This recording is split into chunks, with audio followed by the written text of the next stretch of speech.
کسی کا دل نہیں چاہتا اپنا پیسہ اڑانے کا, اسراف کرنے کا. پیسہ سب کو عزیز ہوتا ہے اور ہونا بھی چاہیے, اللہ کی بہت بڑی نعمت ہے, اس سے بہت سارے کام بن جاتے ہیں انسان کے, دین اور دنیا دونوں کے کام بنتے ہیں پیسے سے. حکیم الامہ مولانا اشرف علی تھانوی رحمہ اللہ نے لکھا ہے کہ پیسے کو معمولی نعمت نہیں سمجھنا چاہیے, بہت بڑی نعمت ہے.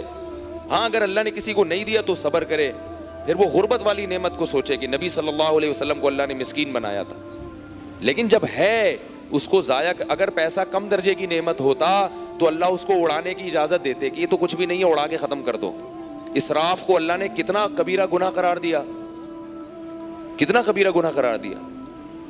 تو کسی کا بھی دل نہیں چاہتا فضول اڑائے, مگر پھر بھی نہ چاہتے ہوئے اڑاتے ہیں شادیوں میں, دعوتوں میں, پھر بعد میں خود ہی بیٹھ کے رو رہے ہوتے ہیں, ہائے یہ کیا ہو گیا, ہائے. 2 دن کی خاطر نہ پبلک کو خوش کرنے کے لیے مہندی مایوں, 1 ہفتے کی وہ شادی کی پوری ہوتی ہے, 1 ہفتے پبلک کو خوش کرنے کے لیے اڑا دیتے. میں ایک صاحب کو جانتا ہوں, 5 سال کے لیے انگلینڈ گئے, بڑی مشکل سے, بے روزگار گھوم رہے تھے یہاں پہ. انہوں نے کہا یار یہاں تو پیسہ نہیں ہے, کہ یو کے نکلو. الٹے سیدھے جعلی والی کاغذات بنا کے کہاں نکل گئے, یو کے. 5 سال انہوں نے ہوٹل میں ملازمت کر کے خرکار کی طرح کمایا ہے, حالانکہ یہاں کیا تھے وہ سست. وہاں گئے ہیں تو ہوٹل میں برتن دھو دھو کے, یہاں تو بیوی کے ساتھ مل کے برتن دھوتے ہوئے شرم آتی ہے آدمی کو.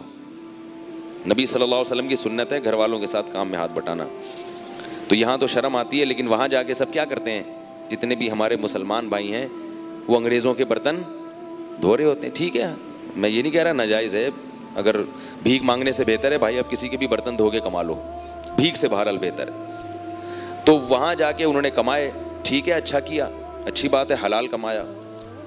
جب واپس آئے ہیں تو اپنی شادی میں سارا اڑا دیا, یہ بتانے کے لیے کہ میں کوئی معمولی آدمی نہیں ہوں, میں کہاں سے آ رہا ہوں, یو کے سے. اس کے بعد ویسے ہی ہو گئے جیسے پہلے تھے, اس کے بعد دوبارہ یو کے بھی نہیں جا سکے, اور پھر تھوڑے دنوں میں ہارٹ اٹیک ہوا, بچ گئے عبرت کے لیے. تو یہ ہو رہا ہے. تو یہ جو اڑایا جا رہا ہے پیسہ, اس پیسے میں کسی کا اڑانے کا دل نہیں کرتا مگر پھر بھی اڑایا جاتا ہے. تو یہ ساری چیزیں تقوی کے منافی ہیں, سمجھ رہے ہو, یہ ساری چیزیں کیا ہیں, تقوی کے منافی. اور اصل بات پتہ ہے کیا ہے, ان تمام چیزوں کے پیچھے دیکھنے میں یہ لگ رہا ہوتا ہے کہ خواہش نہیں ہے, لیکن حقیقت میں خواہش ہوتی ہے. پیسے اڑانے کا کسی کا دل نہیں چاہتا, لیکن جب اڑا رہا ہوتا ہے تو اس وقت چاہ رہا ہوتا ہے.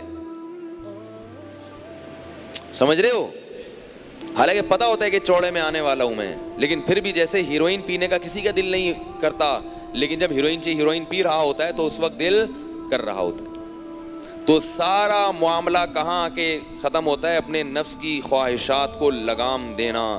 جس شخص میں یہ ملکہ پیدا ہو گیا کہ وہ اپنے نفس پہ قابو کر لے, اپنی خواہشات پہ کنٹرول کر لے, وہ دنیا میں بھی کامیاب اور آخرت میں بھی کامیاب.